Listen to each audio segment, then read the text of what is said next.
รีบสู้บงโปนទាំងអស់គ្នាជីមកតាមផ្លូវមិញហ្នឹងគឺទេសភាពស្អាតពេកអញ្ចឹងហើយដាក់រៀងវែងតិចហើយឥឡូវនេះមកដល់គោលដៅហើយបងប្អូនគឺខ្ញុំមកសាលាអង្គការយុវជនករណានឹងឯងនេះគឺជាសាខានៅជ្រាវនិយាយទៅអង្គការគឺមាន2សាខានៅអារ៉ាល់មួយនិងនៅជ្រាវមួយហើយឥឡូវមកដល់គឺថាកូនសិស្សនេះមកដល់គឺថាមានអីបងប្អូនហើយបាញ់ឃ្លីលុនតាក់ពេញនឹងឯងហើយដោយសារតានេះទេសភាពតាំងពីខែប្រសាអញ្ចឹងហើយខៀវស្ងាត់តិចហើយមានផ្កាមានអីរីកស្គុះស្គាយថាខែប្រាំងវិញរកអីមួយគ្មានទេបងប្អូនហើយនេះឆ្លៀតឃើញសត្វនេះហោះហើរកាត់មកចានិយាយទៅដោយសារនេះយើងពើមកពេលព្រឹកអញ្ចឹងកូនសិស្សនៅនេះអត់សូវមានដែរទេបងប្អូនមកថ្នាក់អី10នាក់5-10នាក់អីនឹងឯងហើយនេះគឺជាទេសភាពក្រោយសាលាមានដាំដំណាំមានអីចឹងទៅបងប្អូនគឺជាការដូងហើយចេកអីហ្នឹងមានអាស័យមកគុំ2គុំអីអញ្ចឹងទៅដូងនេះចិត្តទទួលបានផលឯចាដូងប្រភេទដូងទឿហើយនេះគឺថាផ្កានៅជួបសាលាហើយដោយសារតាមកនេះឃើញផ្លូវបងប្អូនតើរួចទេអញ្ចឹងថយកយន្តចេញមកក្រៅវិញហើយគូយន្តហ្នឹងគឺថាយកមកដឹកនេះទៅដឹកដុំថ្មដាក់ក្នុងសាលាដើម្បីយើងធ្វើផ្លូវធ្វើអីចឹងណាដោយសារនៅនេះវាដីរៀងច្រោះពេលភ្លៀងមកទៅវាច្រោះដីទៅក្រោមអស់អញ្ចឹងហើយក៏យកយន្តទៅដឹកដុំមកយកមកទប់អីចឹងទៅបងប្អូនអញ្ចឹងយើងជិះពីសាលានោះរៀងវាងតិចដោយសារផ្លូវចូលពីសាលានោះមុខសាលាគឺវាពិបាកចូលចឹងហើយគឺបត់ទៅខាងក្រោយហើយកូនសិស្សគាត់តនេអញ្ចឹងហើយក៏គាត់មកជួយឬទៅនាំគ្នារត់មករនេរណែងពេញនឹងម្នាក់សិស្សទៅកំប៉ុងនិយាយថាអូពិបាកហាមមកក្មេងៗឥឡូវគាត់ចំណូលខាងពួកអស់អញ្ចឹងហើយ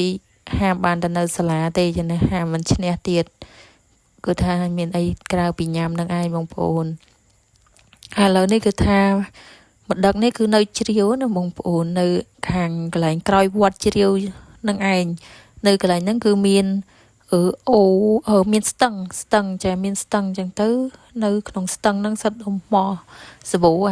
ហើយនេះកន្លែងដីនេះគឺគេរៀបចំធ្វើកន្លែង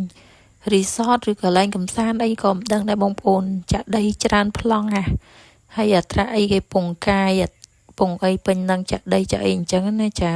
ហើយផ្លូវនេះបាច់ជ័យកលុកកលាក់ពេញនឹង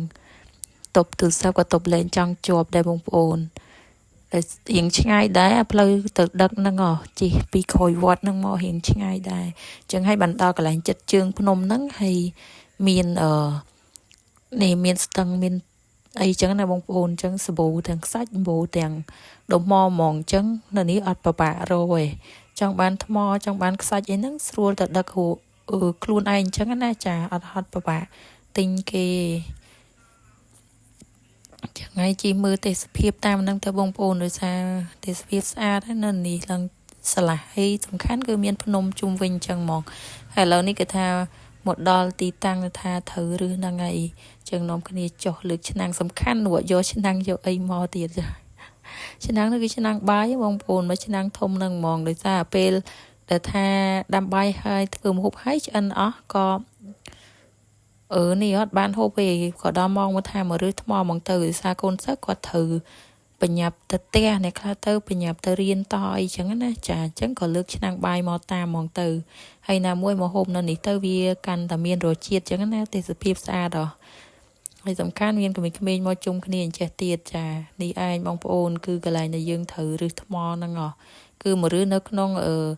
នេះហ្នឹងហ្មងទឹកស្ទឹងហ្នឹងហ្មងទឹកឡើងថ្លាហ្មងណាចានិយាយទៅមកលក្ខណៈថាមកលេងទឹកមកលេងអីក៏បានដែរតែគាត់ថាទឹកវារាក់អីចឹងណាតែនិយាយពីទេសភាពស្អាតកប់សេរីបដ ாய் ហើយឥឡូវយើងក៏ថយកយន្តរឹសដាក់ក្នុងស្ទឹងហ្នឹងហ្មងទៅដោយសារយើងដាក់នៅក្នុងហ្នឹងទៅស្រួលរឹសអត់ឬបោះលើកយន្តហ្នឹងហ្មងអត់ប្របាលើកណាប៉ុន្តែបើដាក់ច្រើនពេកហ្នឹងក៏យន្តជាប់មិនដឹងទេចាអញ្ចឹងសាក់រឹសដាក់តិចអីសិនអញ្ចឹងទៅហើយនេះរៀបចំឲ្យមួយជុំគ្នាជួយឬនិយាយទៅសុបាយមួយយ៉ាងដែរចាមកមួយកូនសិស្សអញ្ចឹងទៅមើលទឹកឲ្យឡើងតំណងណាបងប្អូនដូច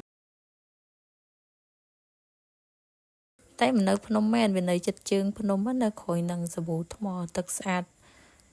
មើលទៅ em xem brownie cha nó ở toàn thế để sao ta ở toàn mà điệp chom thế là nhắm ấy sần hay đi chan snow này cái mà nhắm bài năng ai hiện vô chan mò thì khai bài pleu sạt pe cho cha bông pul này rất cái tôm rồi rất ta mềm bao bên năng chỉ tao ai tạm miên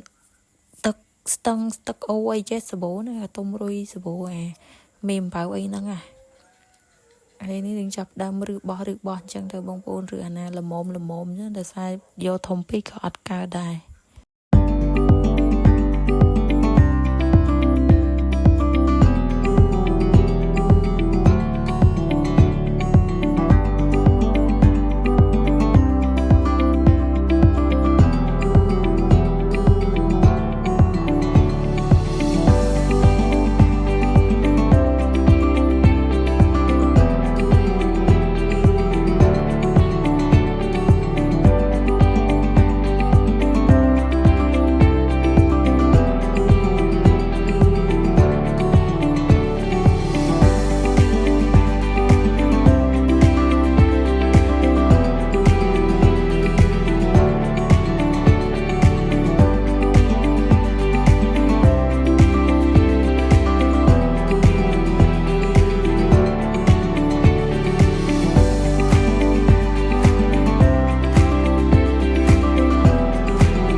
បងប្អូនឥឡូវគឺថាឬបានអីហើយមកដល់សាលាវិញដែរគឺថ្មបានមកគួយយន្តនឹងឯងបងប្អូន